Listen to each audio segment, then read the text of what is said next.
Hello, everybody, and welcome to the Movie Pit Podcast. I am your host, Christian. Thank you very much for joining me on the podcast this week. It's been a pretty interesting week, movie news-wise. We got a lot of big stuff to get to, and we're just get right to it. Before that, though, I do want to mention that if you haven't heard my Spider-Man Homecoming spoiler review, that is up. So go listen to that if you want to, because one of the news items will be diving into that. It is actually a spoiler, so there is that. Of course, you can skip over the movie news if you haven't seen it yet and you don't want to know what it is. But yeah, that's up there, and let's just get right to it. We always talk about the movie news items that have come out last week after the podcast went up. And we only have one real big news item that came out. And that was that Ant-Man and the Wasp, of course the sequel to Ant-Man, has added one new star in Randall Park.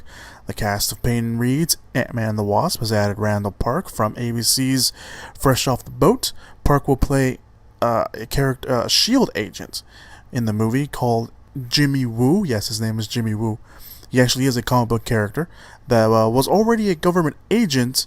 And in the Ultimate Marvel Universe comics, again, think parallel universe for those of you guys that aren't familiar with the comics, he works as a S.H.I.E.L.D. agent alongside Sharon Carter, who of course in the films is played by Emily Van Camp. We don't know what approach they will take with that, given the fact that he is a S.H.I.E.L.D. agent brings up a lot of questions, because of course S.H.I.E.L.D. hasn't really played a factor in the movies in a while, so we'll see what happens with that. Park is the second new cast member to be added to the film. The first one was Hannah John Kamen from Black Mirror and sci-fi original series show Killjoys. She was added to the film not too long ago, actually. I think it was last month. And her role is being kept secret, although they do say it's a key role. And of course, they will be joining the already established cast of Paul Rudd, Evangeline Lilly, Michael Pena, and Michael Douglas. Ant-Man and the Wasp will be filming soon, as they have a release date for July 6th of next year. So we can look forward to that. Alright, so let's move on to the rest of the movie news. We have trailer talk this week. We have a few trailers for you guys. The first one is the international trailer for the Dark Tower.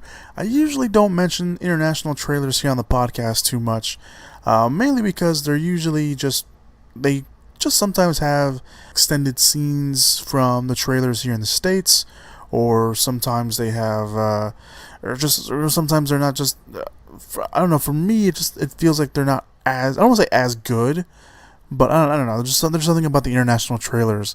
They have a different feel to them, put it that way. They have a different feel to them. But the last few international trailers that have come out for some big movies recently have been pretty good, and the Dark Trailer Tower, the international Dark Trailer Tower, I should say, is pretty damn good. It gives us a little bit more story. We see some new shots in there. It's pretty good. If you're already excited for the Dark Tower, this trailer is just going to get you a little bit more excited. Of course, the Dark Trailer comes out on August 4th, and we'll be talking more about that as the film comes out. I'm really looking forward to that, so we don't have to wait too long for that. The first trailer for the new film Darkest Hour has been released, and that is a movie about Winston Churchill, who is played by Gary Oldman in the movie, and he is pretty unrecognizable underneath all that makeup that they put on him. You can kind of tell a little bit in the voice. If you didn't know it was Gary Oldman, and they didn't tell you in big bold letters that Gary Oldman is playing Churchill, you wouldn't know. You probably wouldn't know at first guess that it was Gary Oldman, but it doesn't look too bad. And it's coming out right around awards season, so I don't know if maybe they're trying to get Gary Oldman an Oscar, but he definitely probably will be in contention for one if this movie turns out as good as it looks and as good as people maybe think it will be. So that comes out on November 22nd.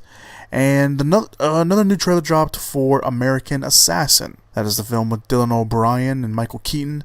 It's based off a book, and it doesn't look too bad. I believe this also is actually an international trailer. I could be wrong, but I think it was an international trailer, but it looks great. It's actually, for me, honestly, the best trailer that we've seen so far. It's based off a book. I forgot who wrote it. It's not Vincent. I believe it's Vincent Flynn. I could be wrong about. Yes, it is. No, Vince. Yeah, Vince Flynn, not Vincent. Vince Flynn. And trailer doesn't look too bad. It's about if you don't know, Dylan O'Brien.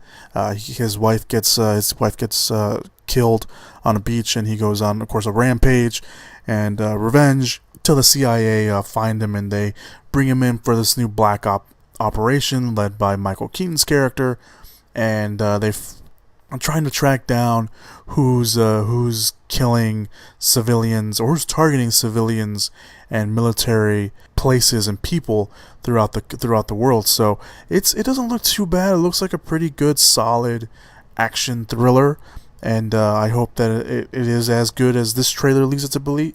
Because it's not too bad. So, American Assassin does come out on September 15th. So we don't have to wait too long for that either. Alright, so those are your trailers for the week. Of course, if any new trailers drop, of course you can go you can go to the Facebook page and like it, be updated on that. If you want to check out these trailers for yourselves, of course there will be links down below in the description/show notes area. Alright, let's move on to the actual movie news week for the week. That was a bit too much, but let's move on. Like I mentioned, actually these first two news items are going to be spoilers, are going to have some spoilers in it. So if you haven't seen Spider-Man Homecoming or you haven't seen Wonder Woman, I want to tell you right now, these are spoiler warnings for these two news items. I do put timestamps in the description/show notes area. So if you haven't seen Spider-Man Homecoming and you haven't seen Wonder Woman and you don't want anything spoiled for you, just click down to the next movie news item. If you don't care about spoilers, then stick around. So this is your warning. This is your spoiler warning. Just putting that out there. All right. So the first movie news item we're going to talk about this week is Kevin Feige says that Zendaya is not playing Mary Jane Watson in Spider-Man Homecoming.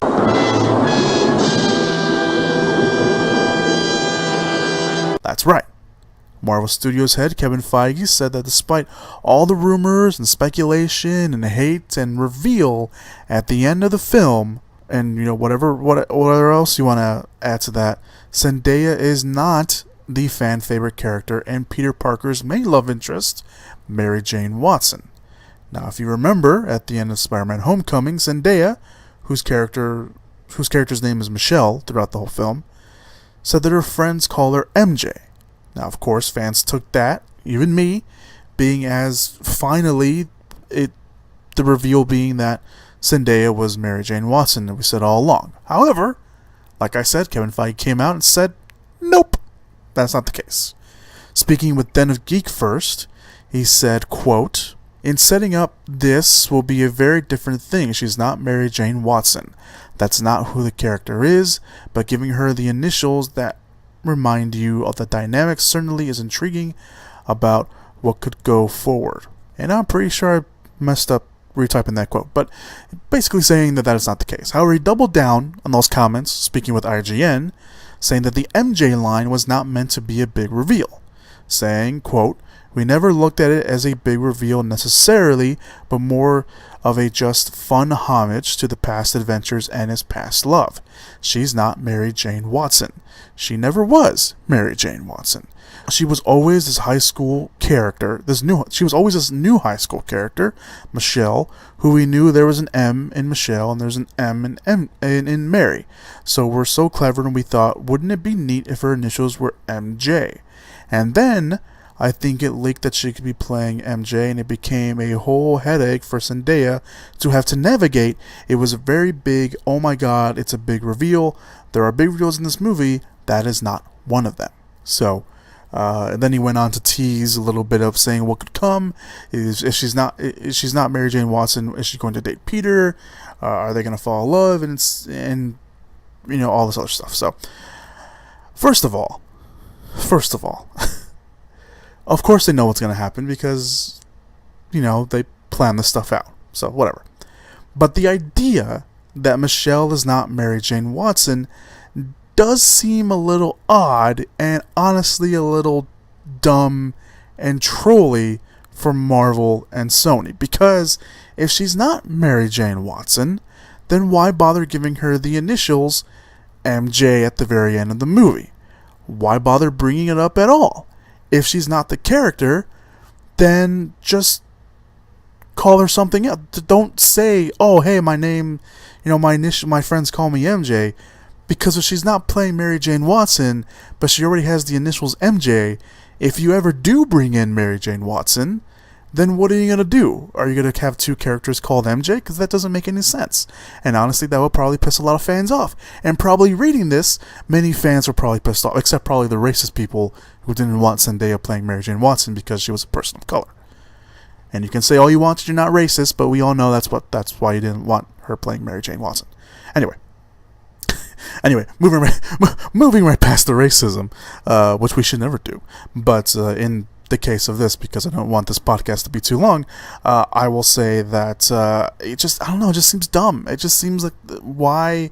Okay, if she's not Mary Jane Watson, you don't necessarily have to give us an homage. We already know, if you're not going to use Mary Jane Watson, then don't use Mary Jane Watson. Don't give us the homage to Mary Jane Watson. Don't give us the the little nudge, wink, wink at Mary Jane if she's not going to be in the movie, because if she isn't playing Mary Jane Watson, if there's people out there who don't read, movie news items like I do, or like maybe some of you guys who are listening to the podcast, if they don't know, they're casual moviegoers and they're like, oh, well, she's Mary Jane Watson, and then they cut to the second movie, we go to the second movie, and there's like, oh no, my name's not Mary Jane, it's not that, then why do that? It's just confusing people.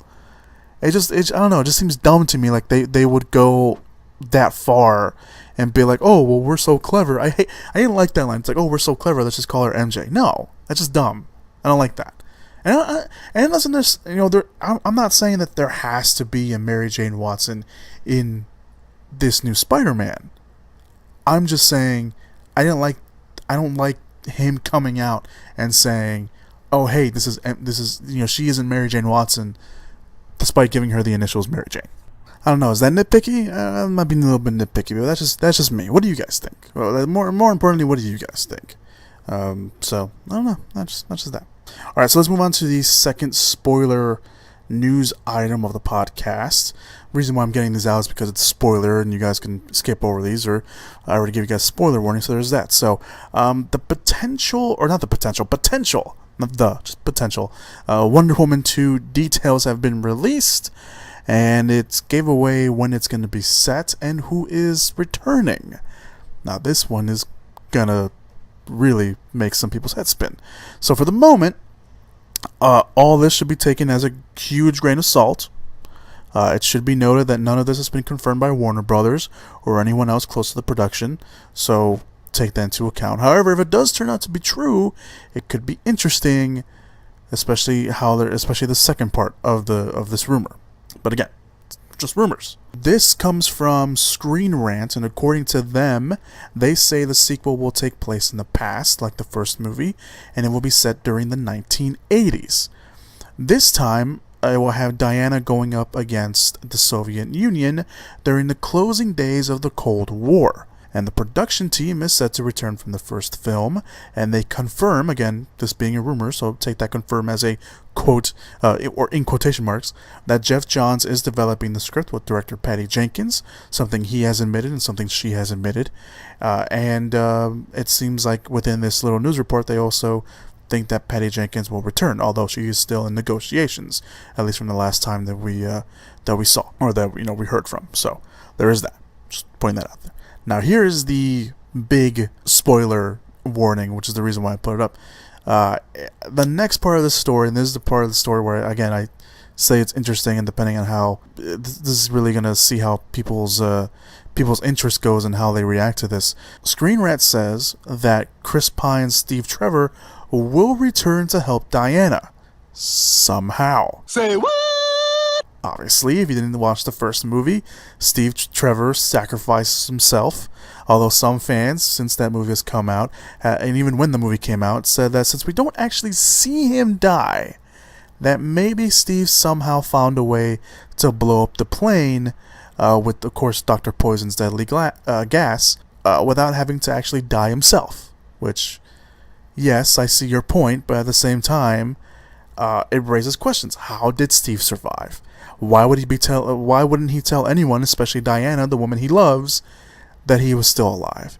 Also, how has he not aged since World War I? Will it be a descendant of Steve that we didn't have any idea about, who just happens to look a hell of a lot like him? Or since this is a comic book movie, will someone resurrect him somehow? And more importantly, why would they resurrect him? So personally, bringing back Chris Pine, as much as I would love to see him come back, and obviously his chemistry with Gal Gadot and the chemistry between Steve and Diana, or one of the best parts of Wonder Woman, bringing him back, even if he was a descendant of Steve Trevor, bringing him back, I feel like kind of would cheapen the sacrifice of Steve from the first movie.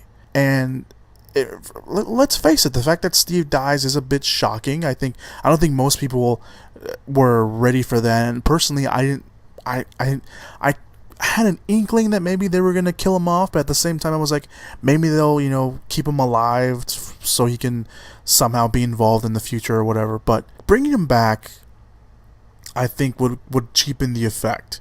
It would just wash away everything that the first movie did by bringing him back, because part of him dying was, gave Diana a reason to become essentially Wonder Woman, really, in a lot of effect, and essentially made her, finally see the way the world is and finally see her becoming a hero.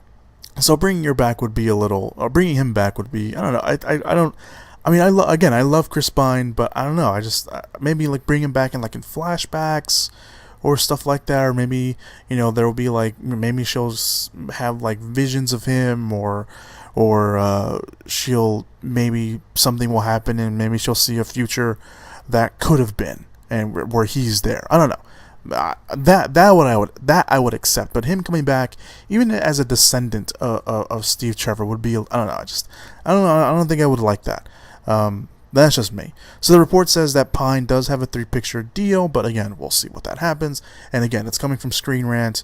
This is from them, and we don't know what's going to happen. So the setting, however, the fact that it's set in during the Cold War, probably maybe assume that it will be set during the Berlin Wall coming down. We never know. That could be something.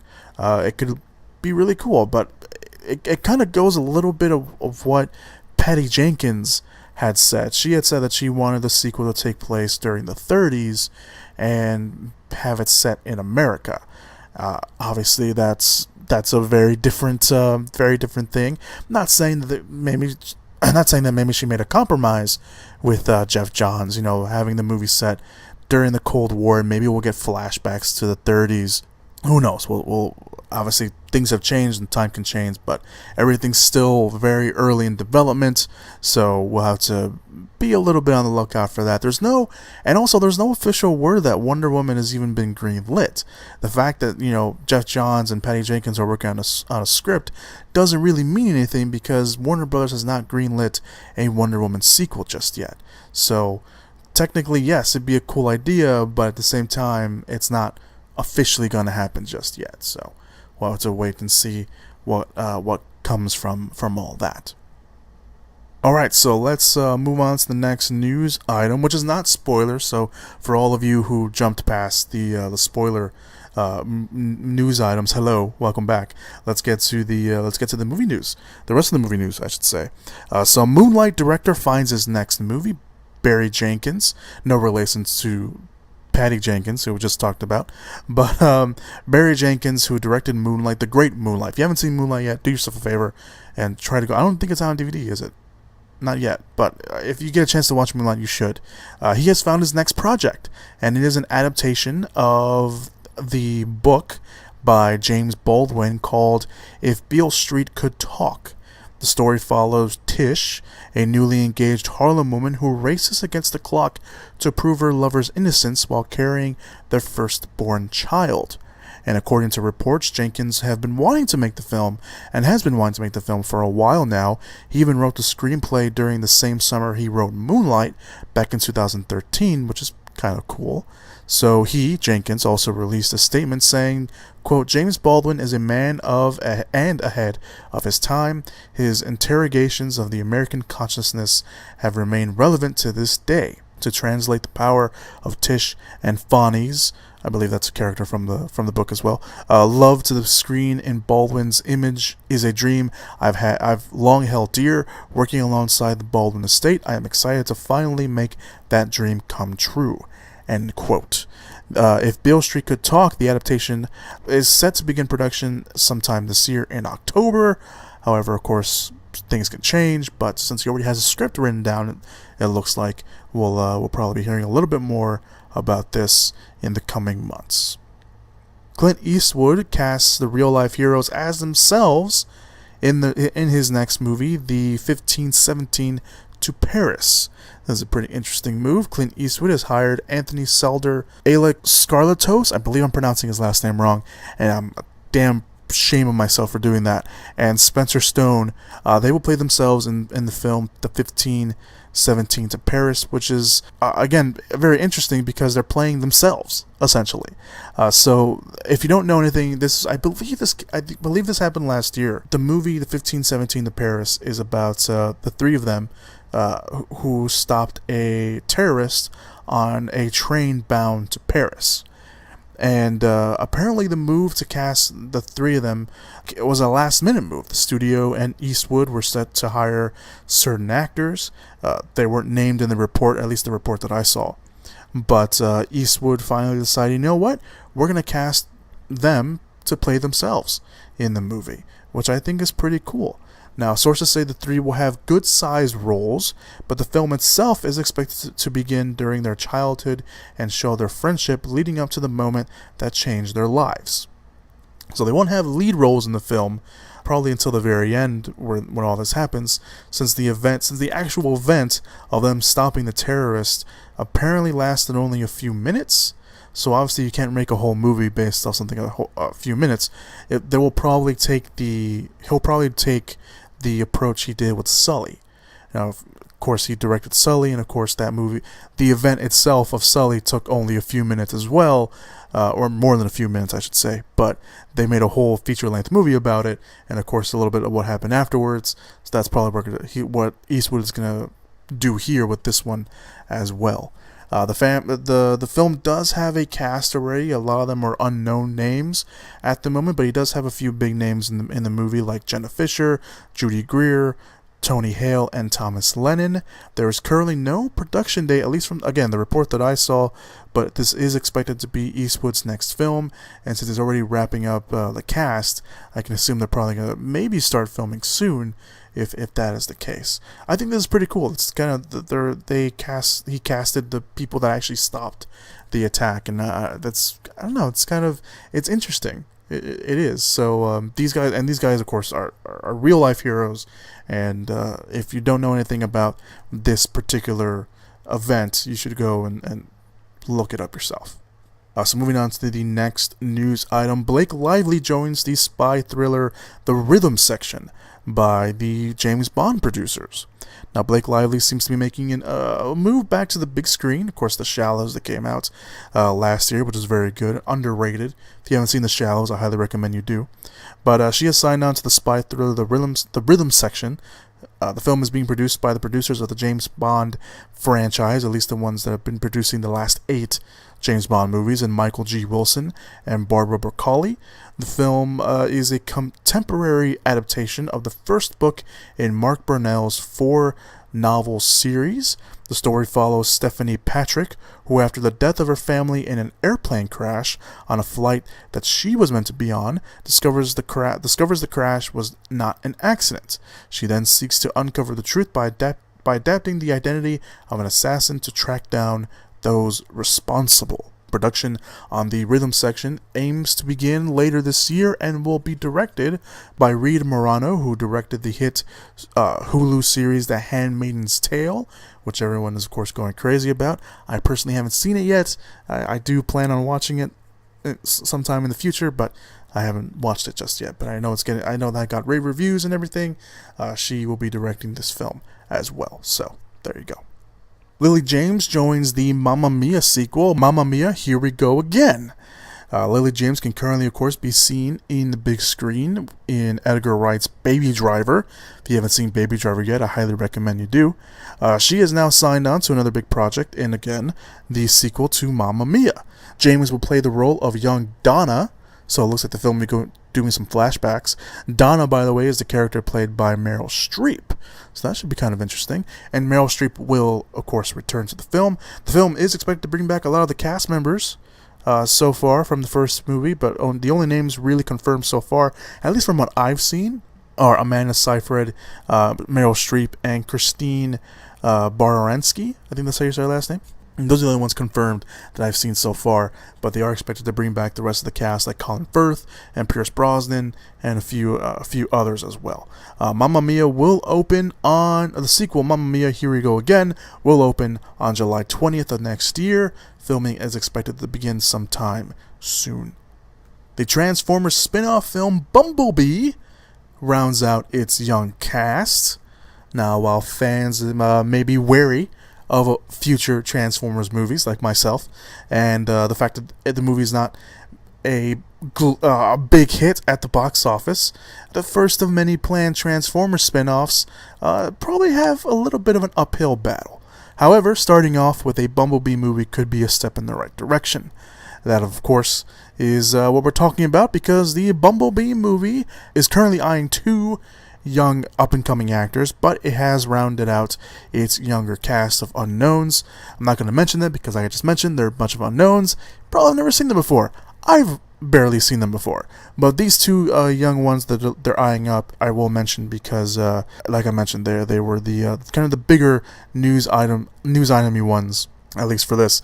George Lendenberg Jr. is in talks to join the film as the male lead, as well as Rachel Crow is being eyed for a key role in the film, although that role is not being detailed in any of the reports.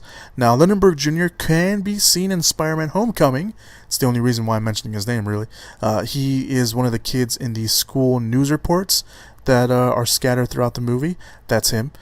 He will also appear in next year's Robert Rodriguez adaptation of the manga Alita Battle Angel, along a few other smaller projects.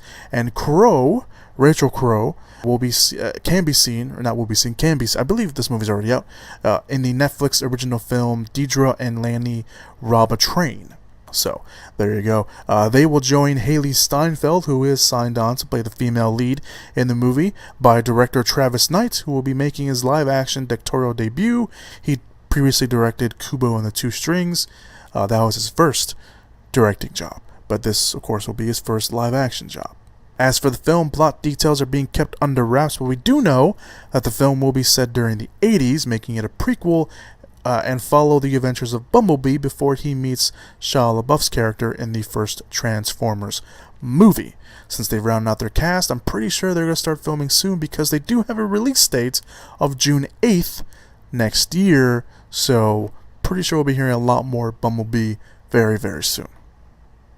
John Oliver joins the Lion King live-action adaptation, and he will play Zazu. It's been a while since we heard anything from the casting-wise anyway, from Jon Favreau's quote-unquote live-action adaptation of The Lion King. That changes, as this week it was announced that John Oliver, the host of Last Week Tonight, will voice Zazu, the blue bird, a small blue bird that serves as an advisor to Mufasa, and then of course later to his son Simba. The character for the film is being described as, quote, dignified and uptight, but a total nervous wreck.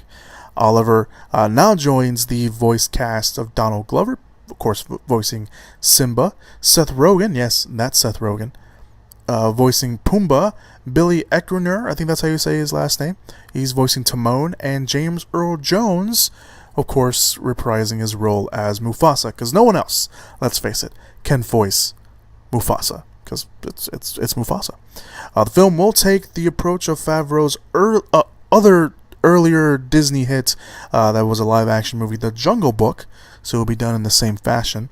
And it would use the same technology to bring the characters and environment to life, which I just said. Production is going to start soon, as The Lion King currently has a release date for July 19th, 2019.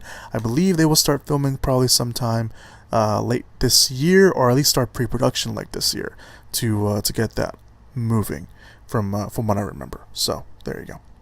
Ryan Reynolds is eyed for a Rainbow Six adaptation. Yes, that Rainbow Six. Tom Clancy's novel series, Rainbow Six. Not the games, although the games were based a little bit off the books, sort of. Not really, but mostly off the book. So Rainbow Six is getting the film treatment once again. Reports say that Ryan Reynolds is in talks to star in the film. There are also talks for Reynolds to develop the film, which means they'll probably give him some sort of producer credit. If he joins, he'll play ex-Navy SEAL John Clark, who is named the head of a global task force to combat terrorism named Rainbow, which is quickly confronted with a number of international incidents that fast threaten worldwide safety. This isn't the first time that Rainbow Six has been in the news. Back in 2004, John Woo was attached to direct an adaptation, the director of Face Off and multiple other films as well, but obviously nothing came from that. The book itself is much older, the book having been the first book coming out in 1989. Oh, I'm sorry, 1998. I can't read. 1998. The film does have writers already attached in Josh Applebaum and Andre Nemec. They wrote Mission Impossible Ghost Protocol, which is the fourth film. And of course, if the film is a success, it could lead to potential franchise with plans on doing an origin story based off the book Without Remorse. Yes, they're going to do one movie first, and then they're going to go back and do a prequel before. I don't know how that's going to work out. However, it should be noted that everything is still early, and that Ryan Reynolds could end up not getting the role, and they can move on to someone else. We'll see what happens with that.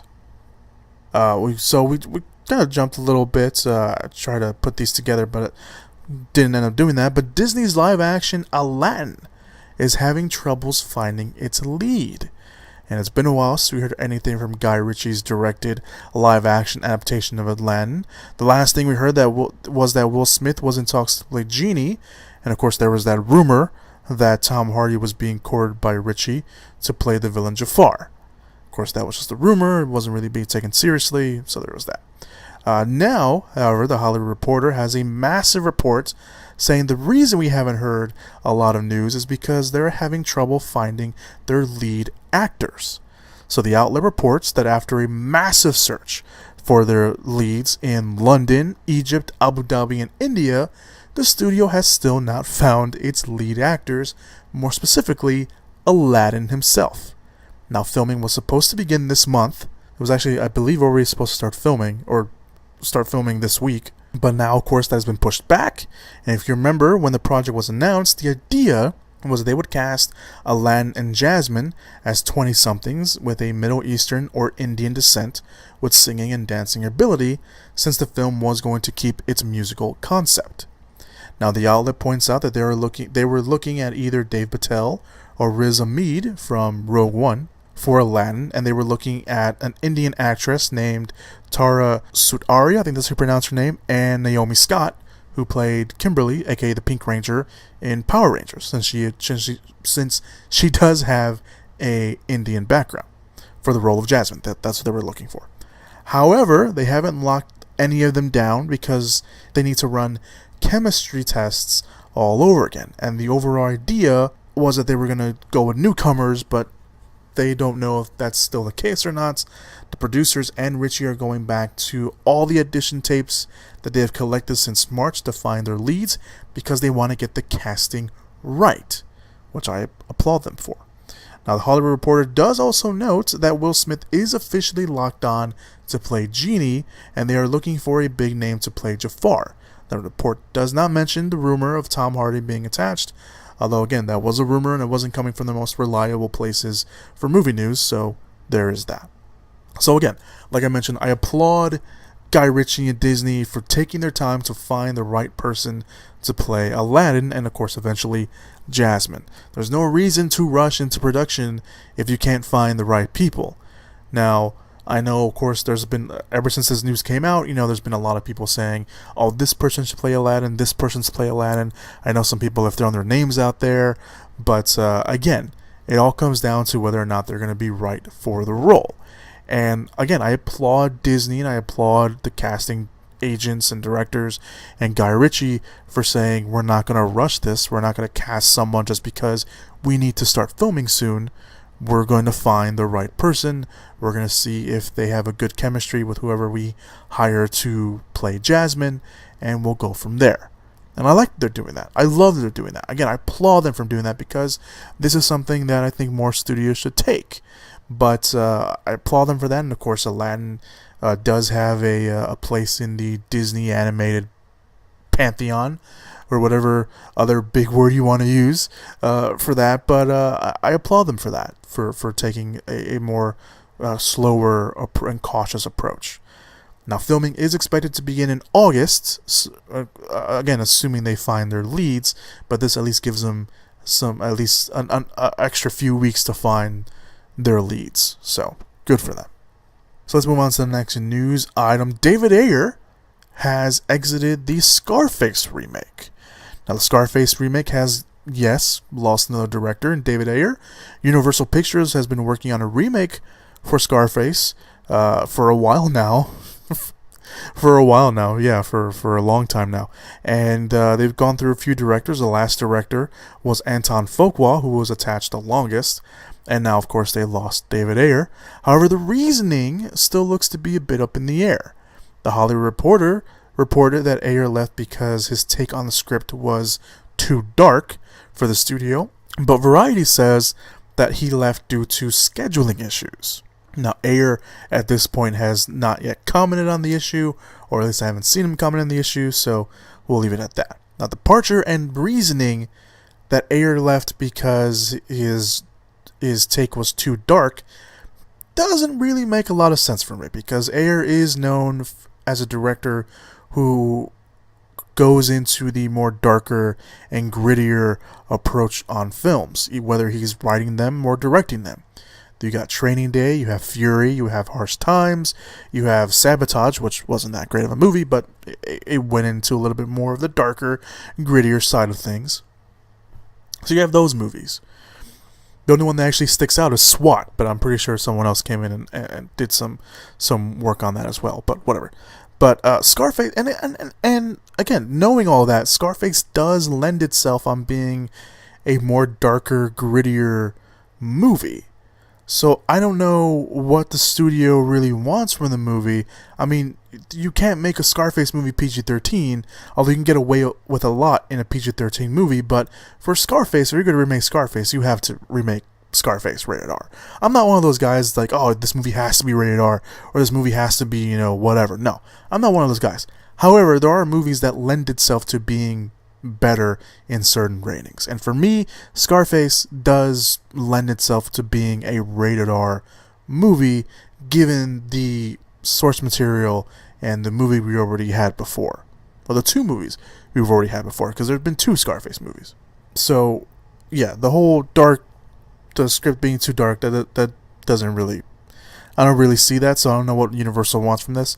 The scheduling issues, that's a question in itself, because he is attached to write and direct Gotham City Sirens, although there's no production dates or release date for that movie just yet, so I don't know what's going on with that. Maybe he's having maybe Netflix is pressuring him for his Netflix original film Bright, although that movie's already done filming, and I know they're probably already deep in post-production, so I don't know if he's taking his time with that or whatever, but I know that movie's coming out this year, so I don't know. That's kind of interesting. So either way, whatever. They've lost another director. It happens, although, the too dark take on the news does seem kind of dumb considering who you hired.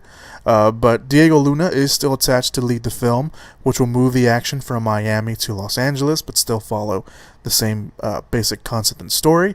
The film, lastly, before David Ayer came on, or at least when David Ayer came on, the film did have a script by the Coen brothers, so there is that. But obviously, if a director comes in, they want to change some stuff, they obviously will. Before Ayer was hired, directors like David Mackenzie, who directed Hell or High Water, which is a very good movie. You haven't seen that? Hell or High Water, highly recommend you go watch that. And Peter Berg, who last directed Patriots Day, were being eyed to take the director's chair before Ayer was hired, so maybe they'll go back to Mackenzie and Berg and pitch them, or have them pitch their idea for Scarface. We don't know. Scarface does currently have a release date for August 10th of next year. Obviously, if they can't find a director in time, that release date will probably be moved. So let's move on to the next news item, which is actually somewhat pseudo-connected to David Ayer.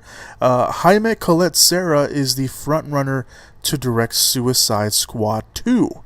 Now, Suicide Squad,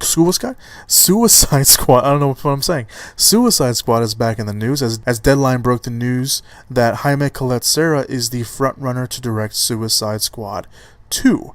Mel Gibson was eyed to direct the project earlier this year, but reports note that the project kept getting pushed back, which led to Gibson saying, "I'm not going to do it." But now reports note that Collet-Serra is the studio's top choice and focus to take over the director's chair from, of course, David Ayer, who directed the first film and wrote the first film as well. So Collet-Serra broke into the scene with the horror remake House of Wax, which is not very good, but made a name for himself with the horror thriller hit Orphan, not too bad, before working with Liam Neeson on a string of films like Unknown, Non-Stop, and Run All Night. And they're going to work together again on a film called The Commuter, which comes out, I believe, next year, or this year, I can't remember. But the last film he directed was The Shallows. I mentioned The Shallows earlier in the podcast. Again, if you haven't seen The Shallows, you should watch The Shallows. But he also signed on to a true story film, Wacko, last month, which we talked about here on the podcast.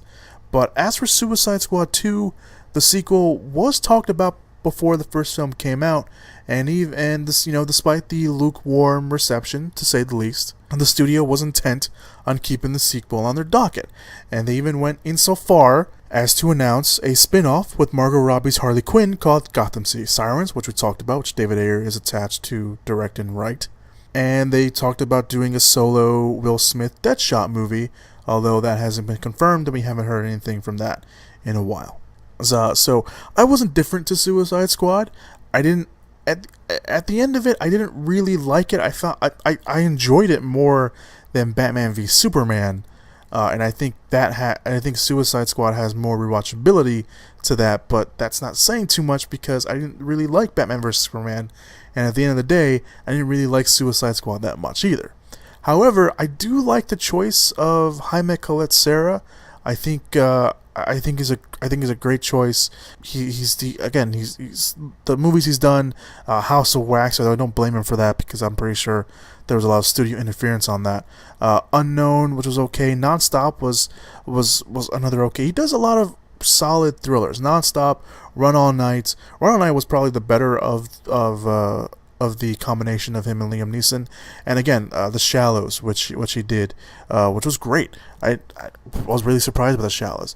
I don't know if I want him directing Suicide Squad 2 though, because I want him to build himself up a little bit more and take that momentum of The Shallows and go and do something kind of cool. I really want to see what he does with Wacko, but again, that may conflict with the schedule because Wacko is set to start filming sometime next year, and I think there was a report that came out, believe the other day, that they want to start filming Suicide Squad sometime next year as well, probably around the same time that Collet-Serra is going to direct Wacko. Now, Jaime Collet-Serra is not officially signed on. He is a frontrunner for the director's chair, but he's not officially signed on yet, so there is that. But if he does officially sign on to direct Suicide Squad, I don't know. I would like it, but I'm still hesitant because I want him to go and do kind of more of his own thing, and then come back and film this. I don't know if I'm just reluctant because I didn't like the first one, but I don't know. We'll keep an eye on that to see what happens, and of course the cast from the first film is expected to come back for the second as well. So we'll see what happens with that. Alright, moving on. Sticking with DC Extended Universe movies, Matt Reeves, the director Matt Reeves, reveals that he is writing an entirely new script for The Batman. Now, last month, director Matt Reeves revealed that he was going to make a detective noir, however you want to pronounce it, film for The Batman, which made a lot of fans happy. And at the time, we were under the assumption that he was going to work off the script that director, producer, and now former director Ben Affleck wrote with Jeff Johns and Chris Terrio, who wrote Argo and helped him rewrite some of Justice League as well. However, it looks like that's no longer the case, as Matt Reeves revealed a huge big tidbit saying he was speaking with MTV's Happy, Sad, Confused podcast, and Reeves said he scrapped the earlier script and is starting anew, saying, quote, "No, it's a new story. It's just starting again. I'm excited about it. I think it's going to be really cool." That's all he said. Of course, he didn't go much into detail about what was going on or anything like that. So they're rewriting the whole Batman script, which has become very common with the DC Extended Universe movies. However, it should be interesting to see what stays and what goes, because we already knew that Joe Manganiello was cast in the film as Deathstroke, and if Matt Reeves goes back and rewrites the whole script, will he keep Joe Manganiello as Deathstroke, or will he, bring in a new villain or something, or who knows with that? We'll probably just maybe find out a little bit more once Comic-Con rolls around later this month. Of course, Affleck will be at Comic-Con because Warner Brothers is taking Justice League to Comic-Con, which of course that movie opens on November 7th. Production on the Batman is still up in the air, so maybe we'll get some sort of news on that at Comic-Con as well. Of course, now that the script is being rewritten, it looks like production will probably maybe be pushed back just a little bit more on that. However, there was rumors and some rumblings that they were going to start production sometime next year. Still have a lot of time to write that script, so maybe that's still the focus on that. Rewriting the whole script, again, very common now in the DC Extended Universe movies. I'm not freaking out. I'm not going to get mad at the DCEU. I'm excited that Matt Reeves is attached to direct, and I can't wait to see what he does. Obviously, if you don't know who Matt Reeves is, go watch War of the Planet of the Apes, because he has directed the last 2 Planet of the Apes movies. He's a great director, and I can't wait to see what he does with that, and what he does with the Batman. So our final news item of the week is Quentin Tarantino's next film. Yes, I mentioned Quentin Tarantino. His next film could be about the Manson family murders. Now, Quentin Tarantino surprised a lot of people when he said that he was going to retire from filmmaking after making 10 movies. And if you've been keeping count, The Hateful Eight was his 8th movie, so he has 2 movies left on his docket. So, of course, many people were eager to hear what he was going to announce as his next movie, and it's been pretty quiet on that front. Hateful Eight, of course, came out last year. Last year. 2 years ago, if you count the limited release. But The Hollywood Reporter reports that Tarantino's next film is going to be a unique take on the Manson family murders, and potentially, since details are still a little fuzzy, one of the stories will follow Sharon Tate, the actress and wife of director Roman Polanski, who was murdered by Manson and his followers in 1969. Now, of course, Tarantino wrote the script himself and has already started meeting with A-list actors including Brad Pitt, Jennifer Lawrence, and Margot Robbie. Now, Pitt, of course, starred in Inglourious Bastards. That, of course, was directed by Quentin Tarantino. And Lawrence was actually eyed for The Hateful Eight before she dropped out and was, replaced. Well, not replaced. She can sign on. But Jennifer Jason Leigh ended up taking that role. And Margot Robbie, they've all met with Tarantino. And Deadline chimed in. They were the ones that broke this news first. Or at least one of the ones that broke this news first. They chimed in saying that Margot Robbie met with Tarantino and she could end up playing the role of Sharon Tate. And Brad Pitt could end up playing the detective investigating the murders. Although a day later, Justin Kroll over at Variety said that he's being eyed to play the prosecutor in the Manson trial, which means the film would go as far in that event, going into the jury room. So there's conflicting reports on that, on who Brad Pitt will play. There's no word yet on who Lawrence would play. Again, before the news that Robbie had met with Tarantino, there was news that maybe Lawrence could play Tate, but that is not the case. Also, they've heard that Samuel L. Jackson, who of course has worked with Tarantino a lot, could play a part in the movie as well.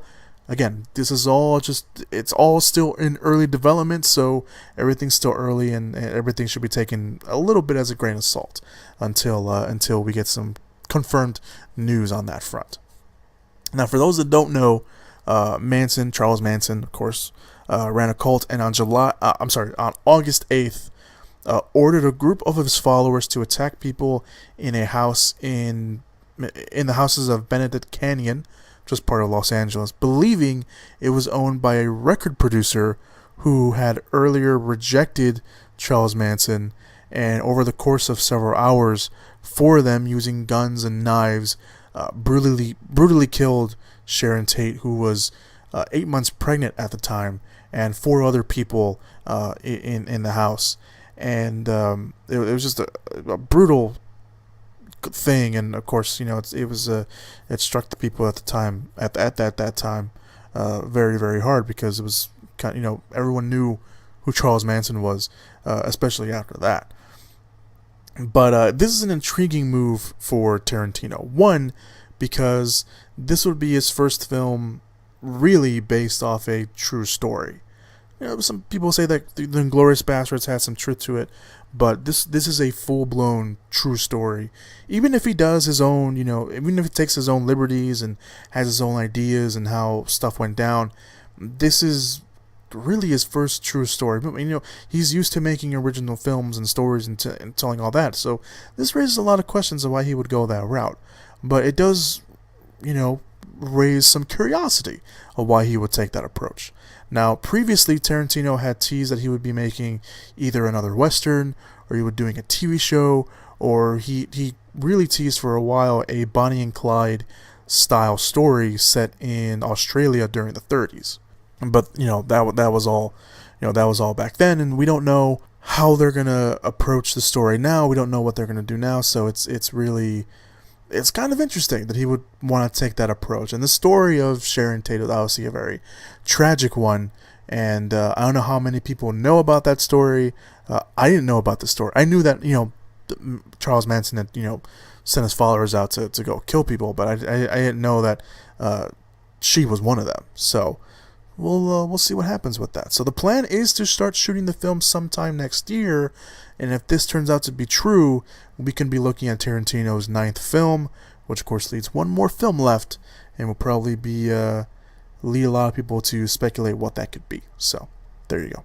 Alright, so that is all the news items, at least at the time of this recording. Of course, if anything drops, you can go over to the Facebook page at facebook.com/moviepit.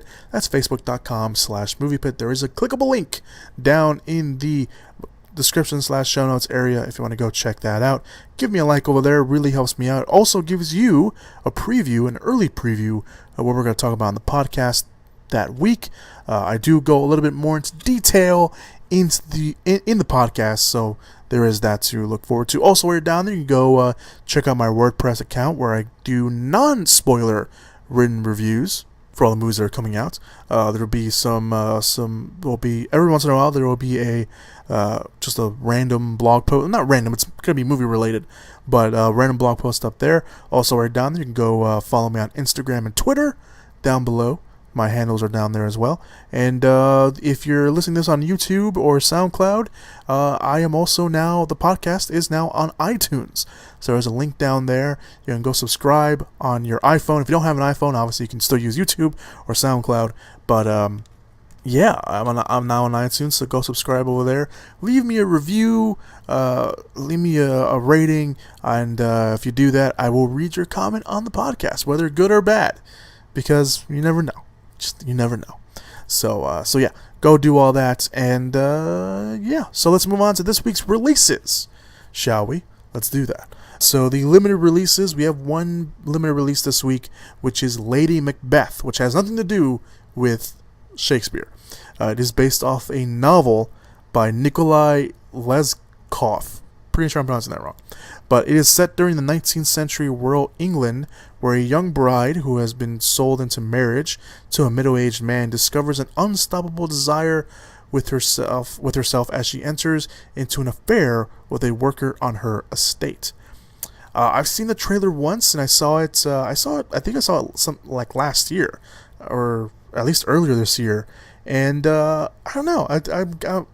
I'm interested, but at the same time, I don't know if I really am interested. It's one of those movies where you're watching the trailer, it's like, huh, I could probably go watch that. And then it's like you sit back and you realize, would I watch that? That's kind of the movie that Lady Macbeth is, for at least for me.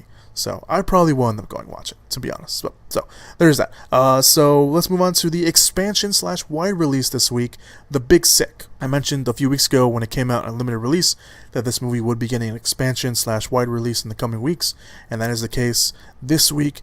It is finally getting an expansion/wide release, The Big Sick.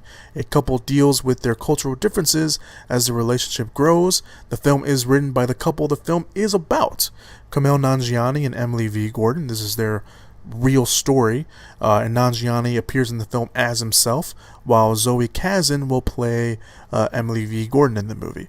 The film also stars Ray Romano and Holly Hunter, of course, amongst others. Looks really good. Been getting nothing but great reviews. I'm glad to see it's finally getting a big wide release.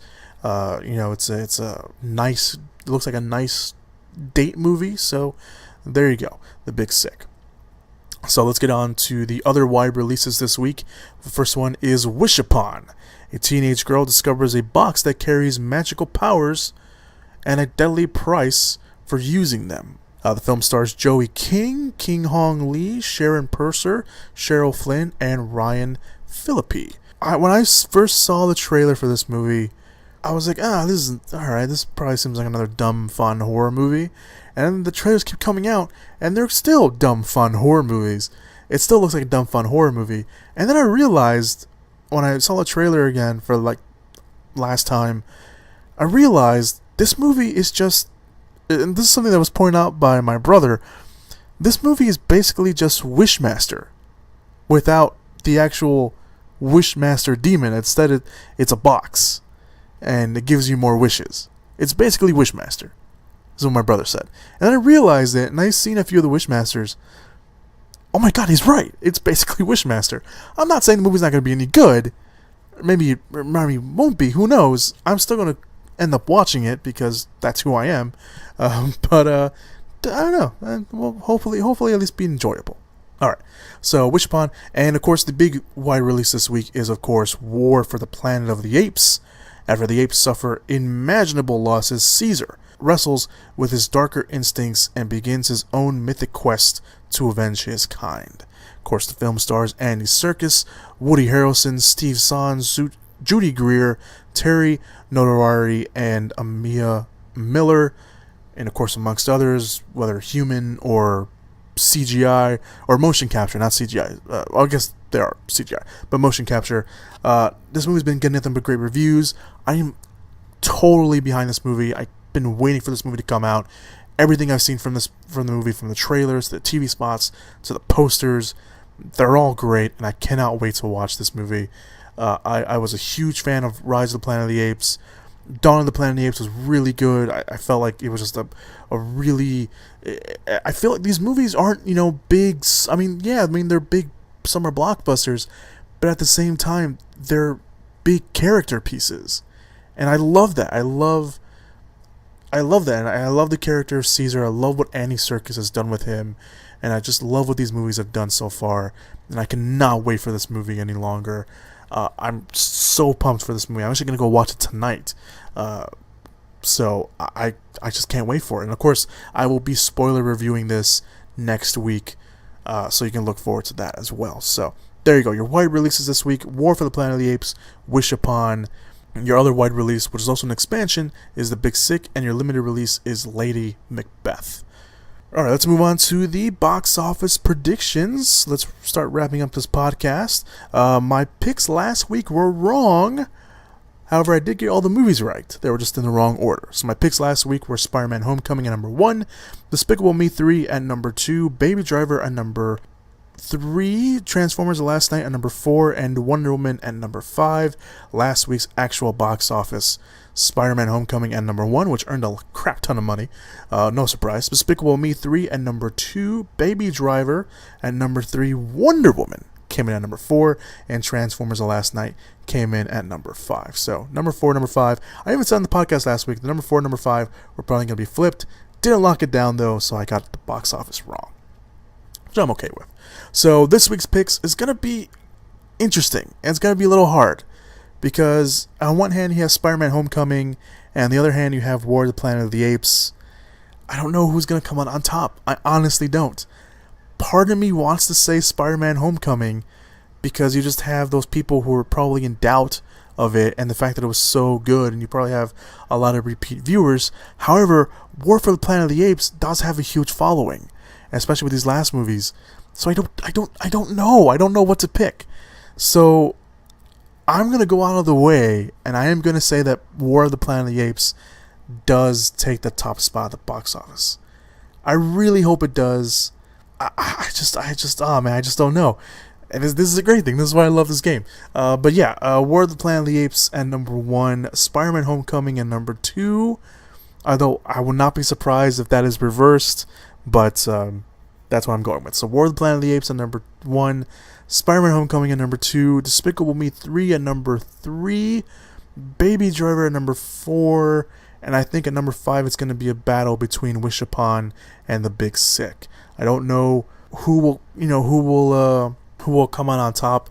Obviously, The Big Sick has the advantage of word of mouth and the fact that it's been out for a while, so there might be repeat viewers or people knowing that it was going to come out and they've been waiting for it.